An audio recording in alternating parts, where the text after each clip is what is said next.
இந்த இயர் எங்களுடைய ட்ரீமை கம்ப்ளீட் பண்ணுவோம் அப்படின்னு சொல்லிட்டு சில பிளான்களை எல்லாம் நாங்கள் பண்ணி வச்சுருந்தோம். பட் அதையெல்லாம் நடக்க நான் கண்டிப்பாக விடவே மாட்டேன் அப்படின்னு சொல்கிற மாதிரி அன்பிளான்டாக சில விஷயங்கள் நடந்தது. ஸோ 2-3 டேஸாக ரொம்ப ஸ்ட்ரெஸ்ஸாக இருந்தது. ஸோ வீடியோ கேப்சர் பண்ணுற அளவுக்கு கூட எனக்கு வந்து மைண்ட் செட்டே இல்லை அப்படின்னு சொல்லிட்டு கொஞ்சம் ரெஸ்ட் எடுத்துகிட்டு சரி இன்றைக்கி வாங்க ஒரு குட்டியாக மார்னிங் விளாக் பார்த்துருவோம்.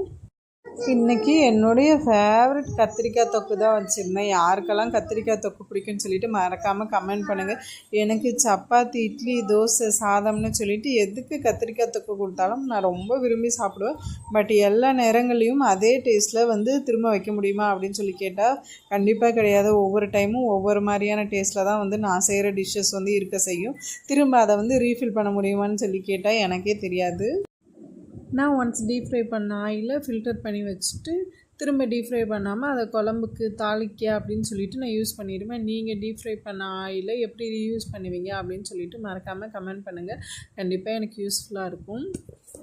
என்ன தான் நம்ம கொஞ்சம் டிஃப்ரெண்ட்டாகவும் விதவிதமாக சமைச்சு சாப்பிட்டாலுமே இந்த சாதம் வடிக்கிறதுன்றது எனக்கு ஒரு நல்ல பெரிய பிரச்சனையாகவே இருக்கும்.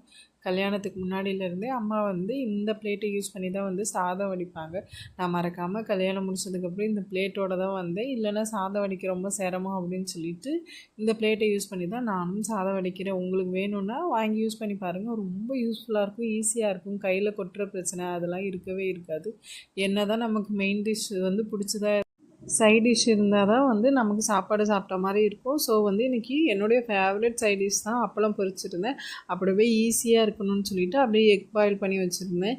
காம்பினேஷன் வந்து ரொம்ப சூப்பராக இருக்கும். கத்திரிக்காய் தொக்கோட அப்பளம் முட்டை வச்சு சூப்பராக என்னுடைய பிரேக்ஃபாஸ்ட்டையும் ப்ரன்ச்சையும் முடிச்சாச்சு. வீடியோ பிடிச்சிருந்தா மறக்காமல் லைக் பண்ணுங்கள், மறக்காமல் சப்ஸ்கிரைப் பண்ணுங்கள். Tata bye bye. மறுபடியும் ஒரு யூஸ்ஃபுல் அண்ட் இன்ட்ரெஸ்டிங் வீடியோவில் சந்திப்போம்.